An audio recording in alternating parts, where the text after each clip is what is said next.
Sports daw ng matatangkad ang basketball. Yan ang sinasabi ng nakakarami pag usapang basketball. Pag matangkad o malaki ka, malaki ang tsansa na magiging basketball player ka, lalo na dito sa Pilipinas.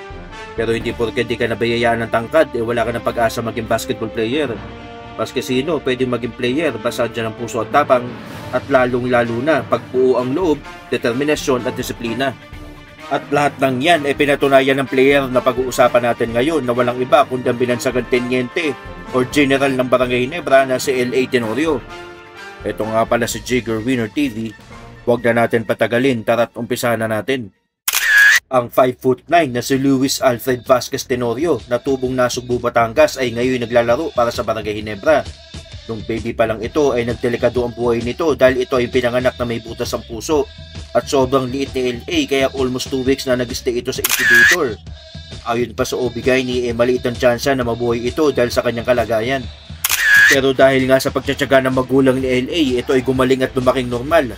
Nagsimula itong maglaro nung ito ay 6 years old. Bata pa nga lang daw nakikita na ito ng bilis ng kanyang magulang. Wala ngang nakakakita na may potensyal itong maglaro hanggang sa sumali ito at naglaro sa Don Bosco Makati nung ito ay nasa grade 3 pa lamang.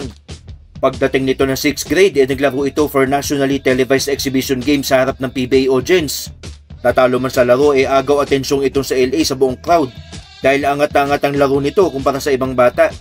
Kontra Ateneo Grade School Small Basketeers team, umiskor ito ng 31 points in only 21 minutes na paglalaro.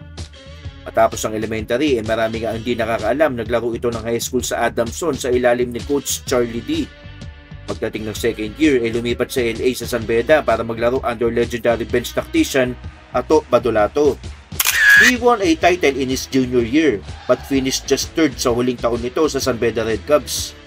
Nung senior year nga ni LA sa San Beda, dagsa nga ang mga offers from different colleges para maglaro sa LA. Napili nga ni LA at ang kanyang pamilya na maglaro ito sa Ateneo Blue Eagles. Tenorio made an impact nung rookie season nito. Sa galing ni LA nadala nito ang Ateneo Blue Eagles sa 2001 UAAP Finals. Unstoppable sa LA nung Game 3 of the Finals kontra Lasal. Umiskor ito ng 30 points. Bagamat nabigo nakuha ng Ateneo ang kampyonato that year kontra Lasal, nakilala si Tenorio sa kagalingang pinakita nito sa taong iyon. Sa sumunod na taong 2002, binuhat na naman ito ang Ateneo para makabalik ulit sa UAAP Finals kontra Lasal. This time, he and his team won the UAAP Men's Senior Basketball Championship. Sa pangatlong pagkakataon, pumasok na naman ang Ateneo sa Finals kontra naman sa FEU Tamaraws noong 2003. Dito, nakalaban nila si Arvin Santos, Jeff Chan, at Denok Miranda, dahilan para maagaw ng FEU ang corona sa Ateneo.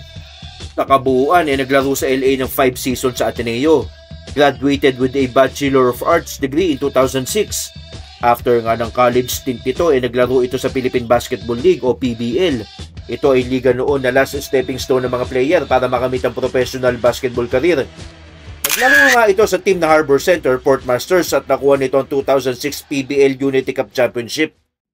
Pagdating nga ng 2006 PBA draft, napili si Tenorio para sa 4th overall pick by the San Miguel Beermen. Masaya si Tenorio sa pagkuha sa kanya ng San Miguel pero mas doble ang saya ng San Miguel dahil nakita na nilang papalit sa pwesto ng paritar na noong si Olsen Racela. Nagsilbing mentor ng batang-bata na si Tenorio sa Olsen Racela pagpasok nito ng San Miguel. Nag-average ito ng 8.2 points, 3.1 assist at 2.5 rebounds per ball game. Pagdating ng 2008 kinagulat ang lahat na tinarade si LA kasama si Larry Poneser papuntang Alaska Aces. Kapalit si Mike Cortez at Ken Bono. Masayang-masaya ang Alaska sa trade na iyon dahil nagkaroon na sila ng pure point guard at mas mapapadali na ang trabaho ni Willie Miller na makakapokus na sa scoring. Hindi nga nagkamali ang Alaska sa pagpili kay Tenorio dahil sa magandang pinapakita nito at lalong nahinog ang laro ni LA simula nang naglaro ito sa Alaska. Noong 2010 nakamit ni LA ang kauna-unahang kampyonato as a professional basketball player kontra sa dating team nito ng San Miguel Beermen. Taong 2012 nakita si Tenorio sa kauna-unahang pagkakataon magsuot ng Pilipinas jersey para maglaro sa William Jones Cup. Pumasok nga sa finals ng Pilipinas kalaban ng USA. Very rare na pagkakataon na makalaban ng Pilipinas ang USA in any form of sports. Kaya excited lahat noon dahil bihira makita na kalaban ng Pilipinas ang Amerika. Binuhat ni LA ang Team Pilipinas at tinalo nila ang USA ng 1-point lead. Sa angking bilis at diskarte, naisahan ni Tenorio ang naglalaki ang mga Amerikano. Isa sa patunay na hindi kailangan ng laki lang sa larong basketball. Sa ganda ng laro ni LA, siya ang nag-uwi ng Most Valuable Player or MVP sa 2012 William Jones Cup.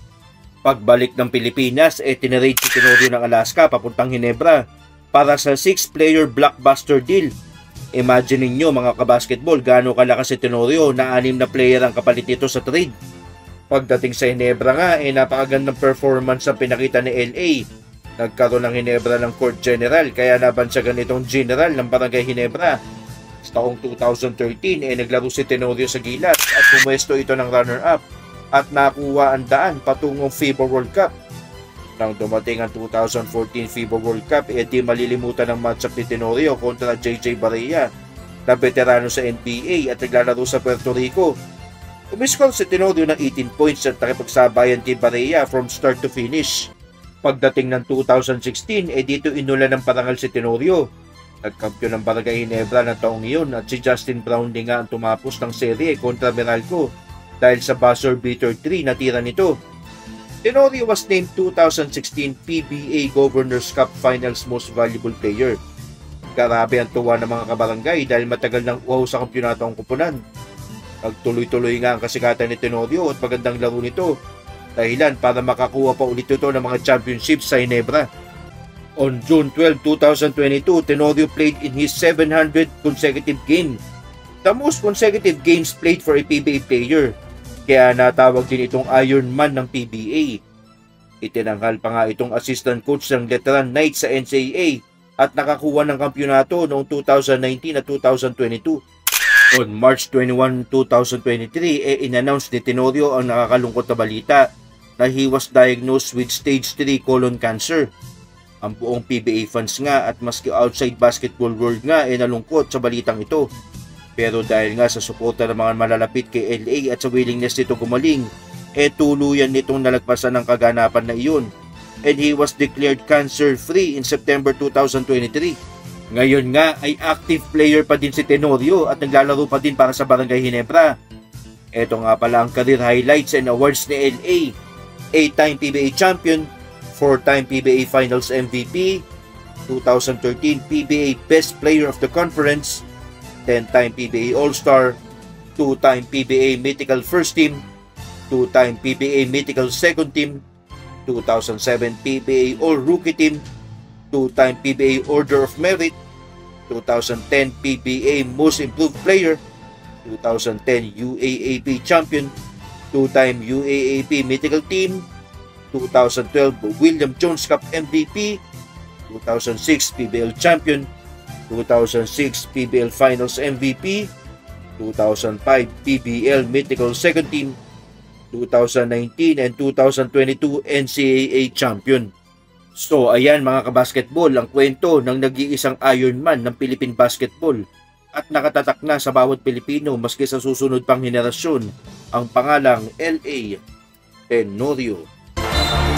Tenorio maglalabas, Mercado tatanggal, Sol, 12 for the win!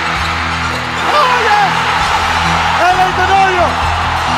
Barangay Ginebra has eliminated the star hotshot! Barangay Ginebra! Devon's bouncing to LA. He attacks that baseline. Up, up, reverse! LA Tenorio ang lalim noon! The young to improvise. Played for a very long time in nasa global court. He was doing a lot of things. Pero hindi nagkakaroon ito consistent victories. Pero tingnan mo si LA. Grabe naman yung dukot na yun. Tinitigan pa niya si Howell na umahabol sa kanya sabay pinanata ng pambansang reverse.